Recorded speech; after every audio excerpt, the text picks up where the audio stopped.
గంగాహారతి దర్శించుకోవడం ద్వారా సకల పాపాల నుండి రక్షించబడతారని ప్రముఖ జ్యోతిష్య పండితులు ఎన్ఎఫ్సిఎల్ విశ్రాంతి అధికారి వారణాసి రవికుమార్ అన్నారు. మాస శివరాత్రి సందర్భంగా స్థానిక సర్పవరంలో భవానీ సమేత నీలకంఠేశ్వర స్వామి ఆలయ సమీపాన ఉన్న నారద సరోవర్లో 175 గంగాహారతి కార్యక్రమం ఘనంగా నిర్వహించబడింది. తొలుత ఎన్ఎఫ్సిఎల్ విశ్రాంతి అధికారి మూర్తి స్వాగతం పలుకుతూ ప్రతి మాసం క్రమం తప్పకుండా మాస శివరాత్రి రోజున గంగా అమ్మవారికి శాస్త్రవేత్తంగా షోడశోపచార పూజ అర్చకులు నరసింహమూర్తి ఆధ్వర్యంలో ఘనంగా నిర్వహించబడిందని అన్నారు. అనంతరం గంగాహారతి కార్యక్రమాన్ని భక్తుల సమక్షంలో నిర్వహించారు.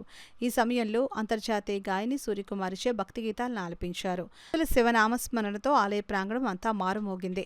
ఎన్ఎఫ్సిఎల్ విశ్రాంతి ఉద్యోగులు భక్తులు అధిక సంఖ్యలో పాల్గొన్నారు.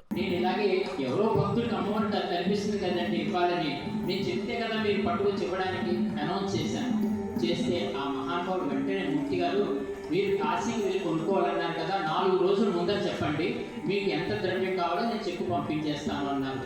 కానీ మేమే ఎందుకు అశ్రద్ధ చేసామో తెలియలేదు. లేదా అమ్మవారు ఏ నెలకు తెచ్చుకోవాలనుకున్నారు.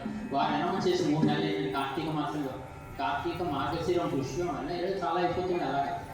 కానీ నిన్నటి రోజున ఆయన ముందు అడ్వాన్స్ పంపించేసుకోండి అని చెప్పేసి అని మన భక్త బృందంలో ఉన్నటువంటి శివబాల భక్త బృందం, సూర్యచంద్ర వాళ్ళంతా మణికంటకి ముందు 10,000 పంపించేశారండి.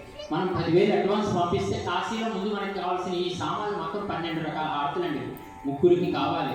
మేము అప్పట్లో కొన్నప్పుడు 60,000 అండి అవి. అప్పుడు దాతలు అలా ఇచ్చారు మాకు.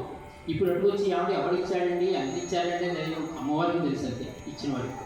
అలాగే ఈనాడు శ్రీరాములు గారు ఎంత ఖర్చు అయినా ఇస్తున్నారు. కానీ అప్పటికి ఇప్పటికీ కాస్ట్ పెరిగిందండి. అప్పటికంటే కూడా కొంచెం దృఢమైనవి కొందామని మా సంకల్పం. ఎందుకంటే మేము ఎంతకాలం చేస్తామో మాకు తెలియదు. కానీ గ్రామస్తులైన తర్వాత వాళ్ళ పిల్లలు మనవరైనా చేయాలి కదండి. దీన్ని అమ్మ పూజ అప్పకూడదు కదా. గంగాహారతులు ఎవరు చేయిస్తారో అమ్మవారు చేయిస్తారు. దాంతోపాటు అందుకని అంత మంచి వస్తువులు కొనాలని చెప్పేసి నిజంగా మహానుభావుడు శ్రీరాములు గారు మళ్ళీ మాకు వెన్ను తట్టి పూర్తిగా అసలు ఈ గంగాహారతులకే రావాలండి.